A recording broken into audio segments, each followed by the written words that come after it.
let's do a Q&A. It's going to be run the same way we've been doing it before. Right up there, Miss Rita Chan there will filter your questions. Ask good ones, and here he is, John Lancie. And you know what? While you get ready, I'm going to tell you a little bit about myself. I grew up in Philadelphia.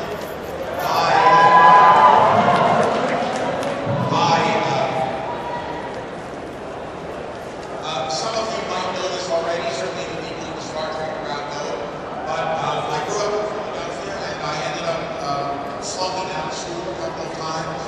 I didn't know how to read. I had more detentions than any kid in our school. They actually had to move Saturdays over so that I would arrive at 9 o'clock on Saturday and I'd work until 4 o'clock in the afternoon. And it was one of the best things that ever happened to me because I was taught how to work as a 10-year-old by Rudy, the janitor. And I then went on to Kent State University and Kent State during the time of the shooting, so I was really involved in that. Not shooting. But I went to the Congress. I spoke. Ted Kennedy introduced me to the Congress, and I ended up going into the White House and talking quite a bit about that. I went to Juilliard, which was a drama school here in New York. After that, I went out to Los Angeles. Well, I worked here in town a little bit, then I went out to Los Angeles. Some of you, your parents, your moms probably know me from Days of Our Lives, where I played a very naughty young man. Then many of you know me from Star Trek.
Well, that weekend, I was up in Vancouver, and I was doing a Star Trek convention.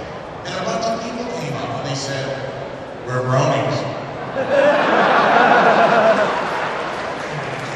And the person who was sitting next to me kind of looked at me like, "What does that mean?" I went, "Oh, really? Oh, so why do you like the show?" Well, I must have had at least 100 people come up. And all the reasons that they like the show, I thought were really, really interesting. good reasons. And I began to get a sense that this was the beginning of a new sort of fan base. And it was operating around elements, the elements of harmony, that I think are really important and really necessary. So, the next weekend I was in Calgary, and the same thing happened.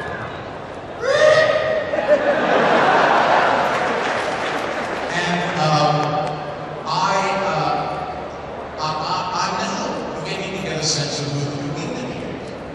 And Mike sent me a couple of news clips from a news station, which I dare say should not call themselves a news station.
Came up to me and he said, on the third day,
called just being slow or retarded or stupid or what have you.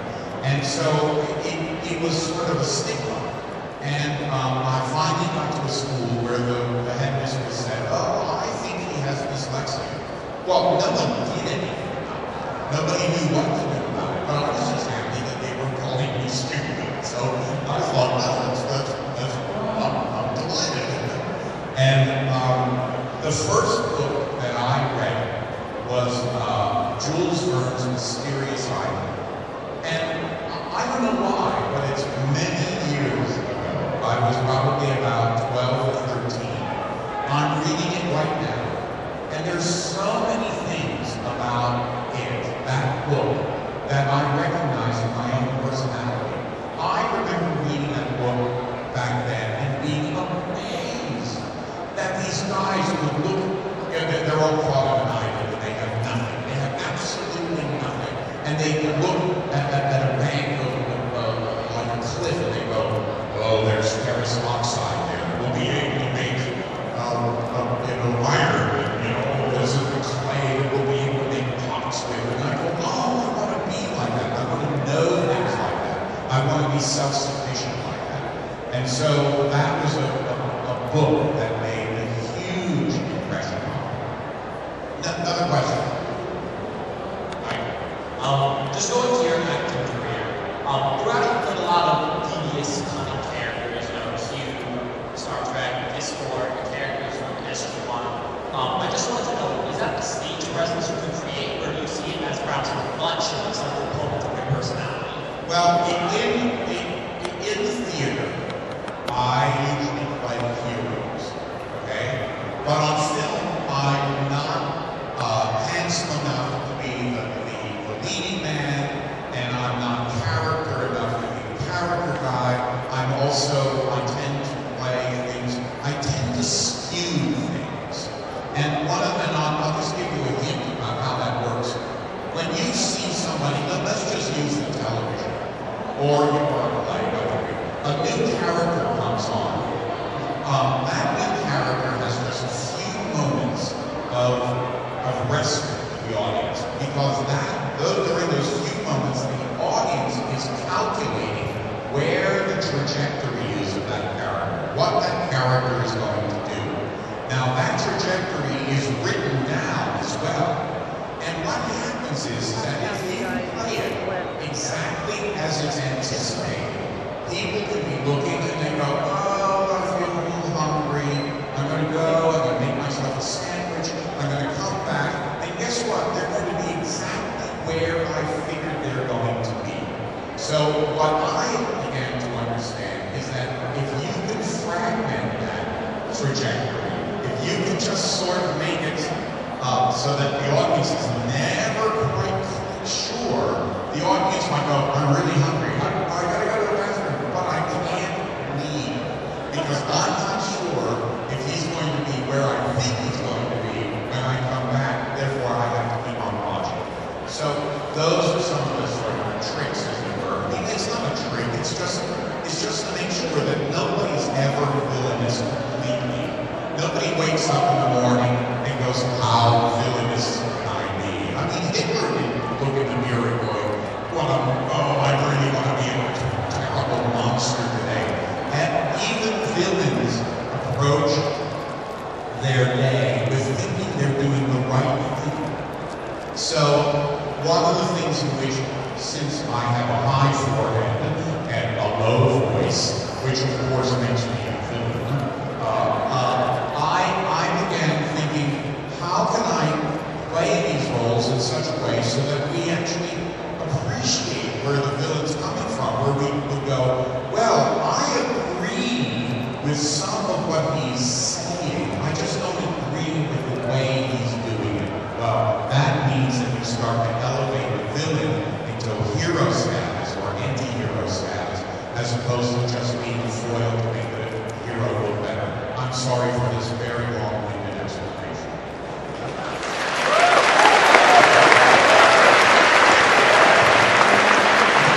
All right, next. Hello, John. Hello. My question is, do you know the definition of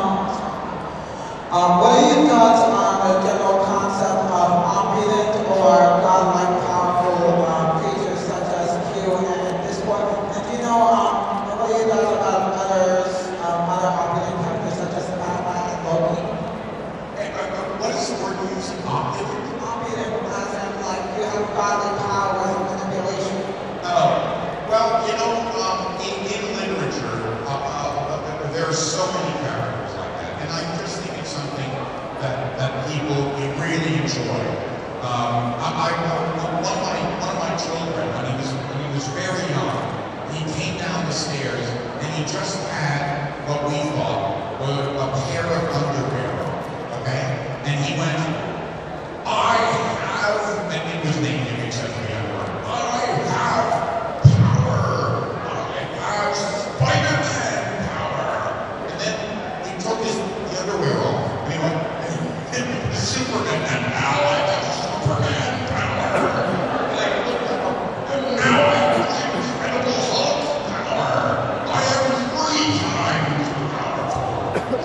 It's like, okay, relax. But I just think that's something that people enjoy. And I can't tell you how many times people have asked me, what would you do if you had that power? So, I think it's great. You know, if you go back to the old, to Homer's stories, you know, the Odyssey, the Iliad, what have you, they're all about the gods. Okay, next. As viewed on Star Trek The Next Generation, you put humanity on trial for being a savage child race unworthy of existence. Yeah. Do you have a problem with that?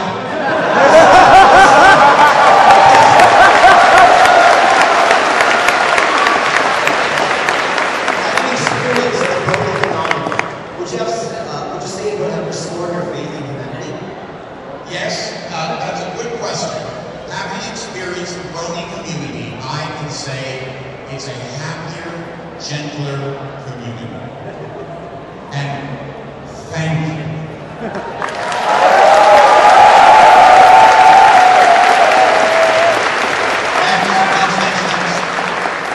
This is, come on. The first thing is, what were your initial thoughts when they posted on Discord? Reverend, say that again. What were your initial thoughts when they posted on Voice of Discord? What were my thoughts when they posted me on this? When they asked you to voice Discord? Oh, I had no thoughts. I was completely on an empty shell inside. We got into this conversation last night. I did not think of the character as being cute. Okay? I don't, you have to understand, most people would go, oh, well, when you were on this, you were just actually getting ready to play Q, and then you gone. And that is, a Q is, you know, like Spock with Leonard, or Captain Kirk with Bill or Art. You know, it's the tomato that's stuck on the wall. I don't approach any of the characters that way. The thread that goes through all the things I play, and frankly, it's the thread that goes through how most actors work, is that I'm the constant that goes through it. So the issue is, how would I be? So I didn't have thoughts about playing Discord and what have you. I looked at the material, it spoke to me immediately, I sort of understood what the do was, and I just did it. And also, I think what was, I mean, you know, it's a little bit like a perfect storm, and that is that it's one thing to have a community of, you know, in friendship is magic, where everybody is getting along and everybody tries to do what have you. Then you have one guy who's just a big jerk. Well, there's something rather attractive about that. So I think that was helpful in that as well. All right, next. All right, hello. Can you hear all right? I'm sorry. Yes. I was playing a game last week called BroNYCon. Called what? And you are the only speaking role in that game. So you pretty much have to carry the entire dialogue.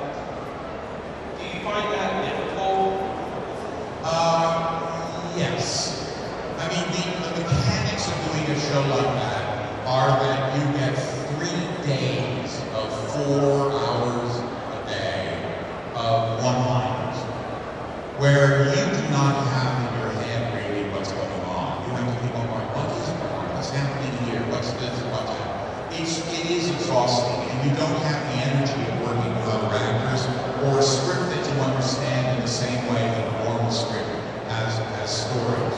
So you have to really rely on the people who have created the show to shepherd you through that experience.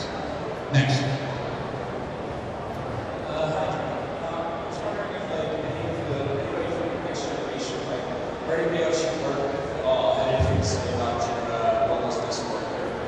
Well, yes, I was in line with a bunch of actors. You could hear that question. Yeah. I was in a line with a bunch of track actors, and they were doing essentially what everybody else was doing. Like, who are these guys? Where do they come from? What does this mean? What's going on? So, you know, it would be me explaining to them what was going on. And I said to them the same thing that I'm saying to you now. I said, I believe that this is a fandom that is an unusual fandom, but one that I begin to recognize. You have to understand that when Star Trek, when Star Trek Classic Trek ended after 3 years, first year Gene was doing Gunsmoke to the Stars, or Gunsmoke, Wagon Train to the Stars. Second year, Problems. Third year, he wasn't even in the show. Okay? The show ended, and a couple of years later, it isn't guys who brought back Star Trek. It's women who brought back Star Trek.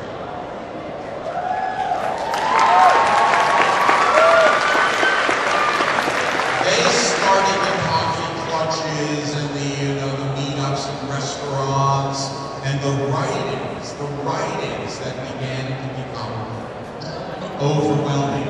Well, I saw in that a big parallel. Lauren was in the first show, in the second show, third show, and it's not it's not 8-year-old girls who brought back or who embraced the show, but they do, but I mean in the same way. It's a whole different community that has gone in and recognized that the script, a well-written script, works at 3 different levels, and that's why Star Trek has worked for so many years. It's the kid likes it, the parent likes it, and the grandparent likes it. All 3 levels can watch, all 3 ages can watch the same show and get something different out of it. And be happy that the generation ahead of them or below them is enjoying it. And I saw all these parallels here. So that's sort of my fascination with this. And because I missed out on Classic Trek and started the series going on the next generation, that fan base had already begun to take place, so I was just joining the stream. Here, I feel all of us are starting something new, and that's what makes this so special, and what makes you also special.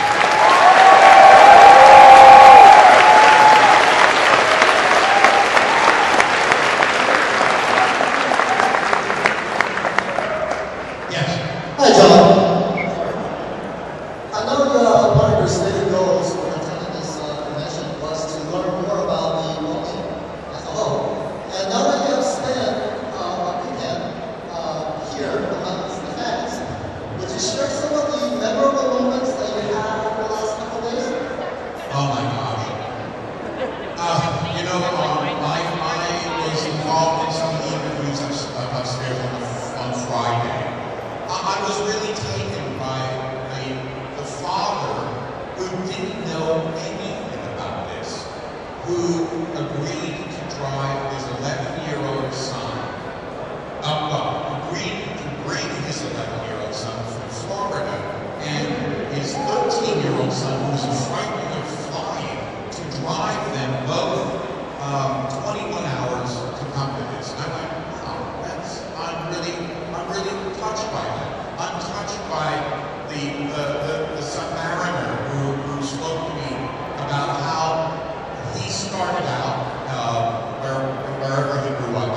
I look at this show, and this show has reawakened those feelings of creativity in me, and I'm beginning to write, and I'm beginning to put together material with people who are, you know, in Rome, and in Helsinki, and coming together that.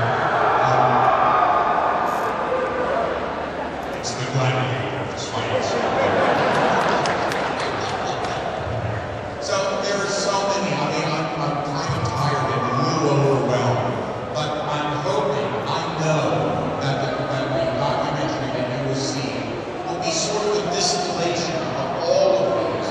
But, you know, they're just one. It's like taking, like, you know, little bits and pieces of an audience this large and hoping that it just gives someone a taste.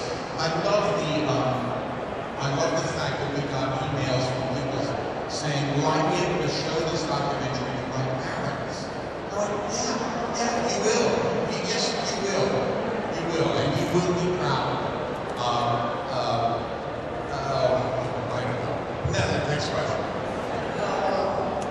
I was wondering, which was that experience with how was your experience with my own shows and those Do I need to repeat the question so that you can hear? Oh, I'm sorry, I should have done that. What are my other experience with voiceover acting, and how have I, and how does it, how is it this way? Oh, I did a show called Johnny Quest, I think. I've done a bunch of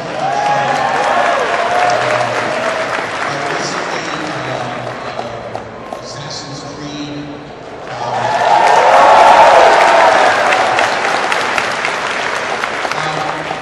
I belong to a group in Los Angeles called LA Theater Works. And LA Theater Works has been doing for the last 25 years plays, I mean, you know, regular plays. And we do them as radio plays. And we do it for a very particular reason, and that is that for an actor to get involved in a play is often at least a 3 to 5 month experience. And sometimes you just can't take that much time. But if you can take a week to work on really great material and then do it as a radio show, that becomes wonderful. I did the Invasion from Mars, the Orson Welles Invasion from Mars for a Halloween broadcast a number of years ago. And the headliner was Leonard Nimoy. And I asked Leonard afterwards, I said, did you enjoy yourself? He said, I had a great time. So I said, I have an idea. I would like to do dramatizations of classic science fiction. And why don't we call it Alien Voices? And we ended up doing for audio, sort of old-time radio. Time Machine, Journey to the Center of the Earth, The Invisible Man, First Man on the Moon, Lost World, Journey to the Center of the Earth, whatever. And then the Sci-Fi Channel asked us to do it, and we did it as, and you can imagine, you go to a television network and they say, oh, so you want to do The Invisible Man? I go, yes. So how is this going to work? This is what the Sci-Fi Channel. You go, well, it's a bunch of actors on stage with microphones. They're holding scripts. Musicians are on the stage with them. Foley artists are there as well. And you get to see, just imagine that it's a clock where you see what the time is, which is the story, but the face of the clock is taken off and you see all of the workings. And they went, to their credit, doing it. And so we did a bunch of shows for Sci-Fi Channel, and they were very well received. You can actually, if you go on alienvoices.net, you can hear those shows now. So, and I also did a lot of narration for Discovery Channel. That's how Mike Rockoff and I met. And for National Geographic and stuff like that. So, when it got time to do some of the shows that you're talking about, in particular My Little Pony, it wasn't that I was unfamiliar with it. The only thing is that when I get tired, my eyes sort of do a little bit of a routine, and coming from the dyslexia, so that's the biggest problem for me, that I just have to be, rested and have the time to do it. But I'm not anywhere near as skilled as the voice actors like Tara and the other people who that's truly their profession, and they have many voices in them, and they practice them and get them, really hone them down. I do what I do. Okay, next. I don't need to put you in the slide here, but can I hear you say your favorite line of Discord? Well, most of my favorite lines is this one. Well, there you have it. Do you say any line of Discord? Well, I don't remember. I never remember. I'm missing some excellent chaos. I am missing some excellent chaos.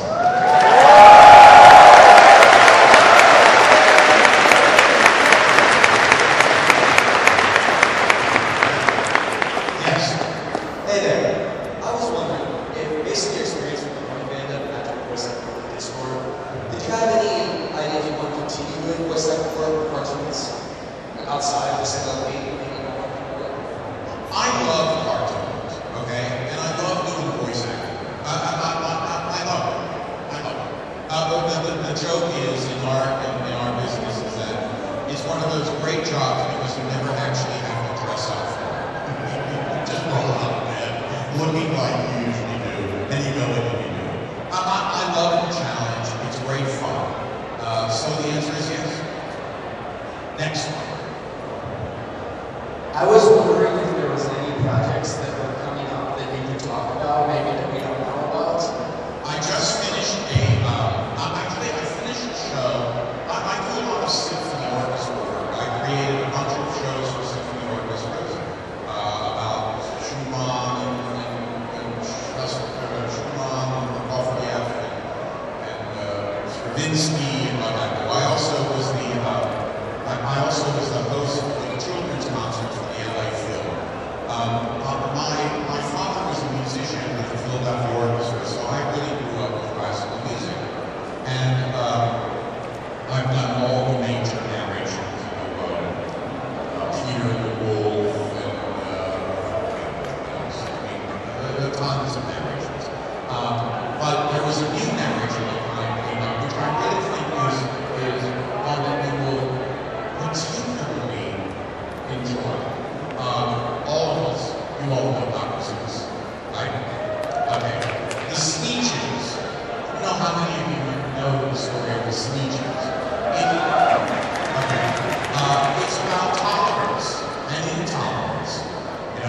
The star belly speeches had stars on their bellies, and the plain belly speeches didn't. And they made the plain belly speeches feel really bad about that. Okay. A new work was created, was commissioned, which doesn't happen very often anymore in the symphony orchestra world, because it's a really expensive composition. But Dr. Sid Soul created a new work. He's a doctor up in, an actual medical doctor up in Rochester, and he asked Lorenzo Colombo, who was a Spanish composer, and we had the premiere of that at Oberlin College, and then over in Rochester, and I hope that you will all get to see it and hear it, because the music is gorgeous, and the narration is the story, and it's a great piece. So that's something that I've been working on. Next. Hi. My question is about the documentary. Since it's specifically trying to show the more positive aspects of the Brony community as opposed to certain unnamed news source, will it... Fox News?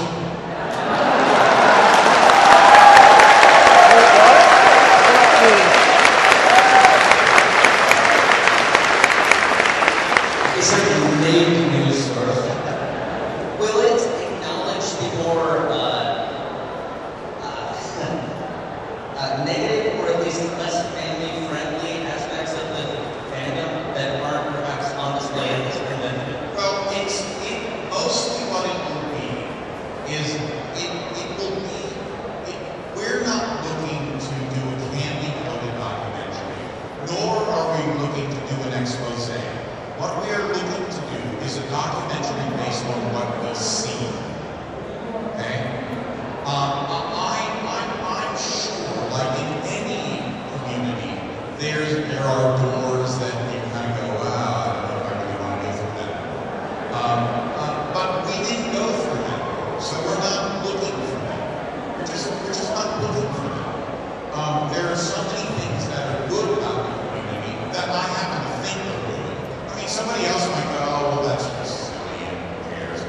that might be their opinion. But I happen to think this is good.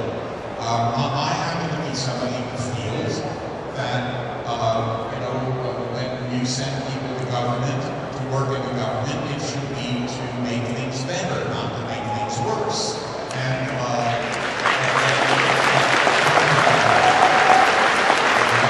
it should be about solving problems, not cramming ideologies down your throat. And so I feel that this is a community which is really I don't know, I grew up during the 60s, so, I mean, I'm still growing up, but I mean, that's where the rubber hit the road for me in terms of, and, we had, I was, the kid with the long hair down the ear and what have you, and I experienced what everybody felt about that, and I thought that we ushered in, without sounding too corny, the age of peace, and I was happy about that, and I think that you're in your way, and ushering in your area. So I think that's great, and we are here to celebrate in the same way that this entire weekend has been a celebration. So that's what we've captured. That's what we've captured. Good afternoon, sir. My question for you is, if you believe that you know the characters well enough, to the best of your imagination, can you please voice for us what Discord and Q would say to each other in meeting?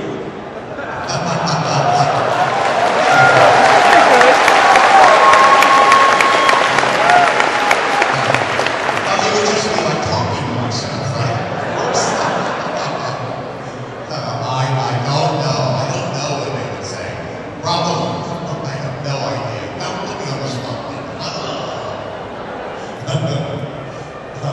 All right, next. I'll have to think of that. I'm too tired to think of something. All right, yeah. It's John. So, actually, this is a more general question. So, what inspired you to be an actor, and how did you actually become? Oh, okay. Well, I was about 14 years old, and I went to a school, a little school, where actually the senior class, I think, had 19 people in it. And I had a wonderful, wonderful teacher by the name of Mr. Biddle. And Mr. Biddle was this dynamic teacher who would come in and say things like, in the 6th grade or 7th grade, we're doing Mozart's Marriage of Figaro. And I'm like, what? What is that? Or we're doing Handel's Messiah, and we're going to do all of it. And one day, in the springtime, he came in and he said, we're going to do Henry V. Well, I wasn't actually paying attention because I was in my best spot at the very back of the room. And I was, carrying on, what have you. And all of a sudden, something hits me. And he threw a book at me. And he goes, did you hear what I said? I'm like, what? We're doing Henry V. And you're playing Hal.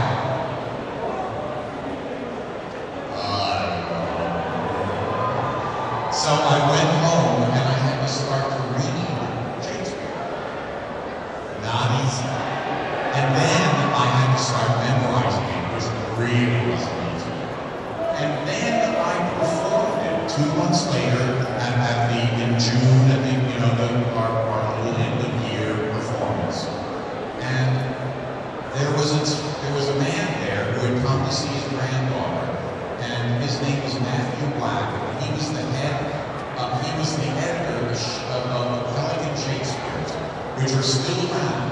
And he took my father aside and he said, if your son has an interest, you should encourage him because he has a flair for this. And for the first time in my life, in school, actually anywhere, I was good at something. And so I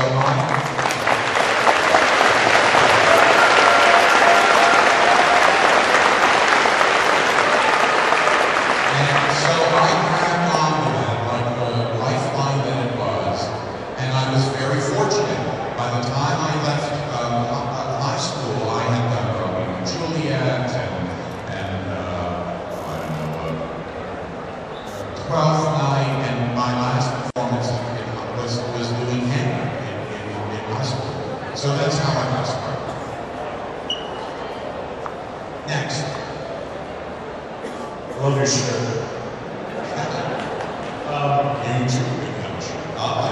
Sure, This is a question that I'm sure the Cosmos have wondered themselves. Who's your favorite poet?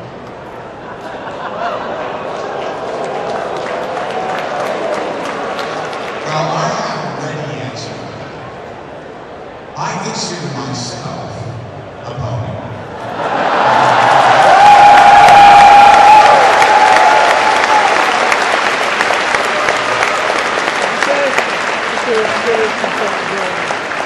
And keeping with the narcissistic character of my character, of course, me.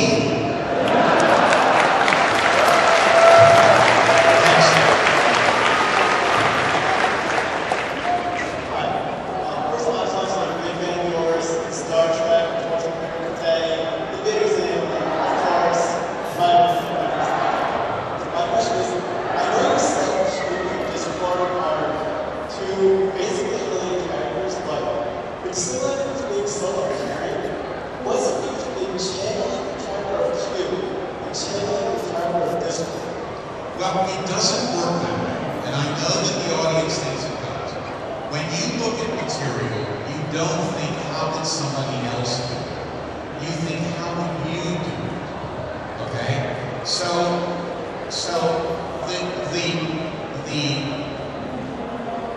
the DNA between those two characters is John Lancie. Now, it so happens that when the character was written, they wanted it to sound like Hugh. They wanted it to have that sort of, kind of wham bam approach to it.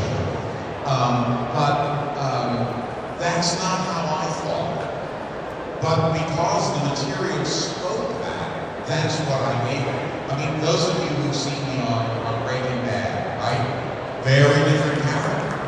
Because the material is very different, and the event, what is happening in the story, and how I would be in that experience of losing my daughter because she's a heroin addict, what have you. So it's very different. It just happens to be in this case. They wanted it to be the same, and they didn't tell me that. Okay? They just didn't tell me that. They didn't really need to. I didn't, but I don't think that way. Okay, as an actor. Okay, next. All right, last question.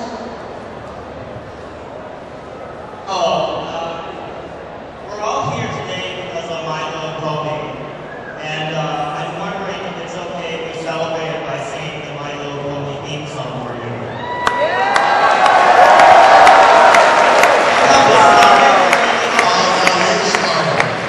Yes. My little pony, my little pony.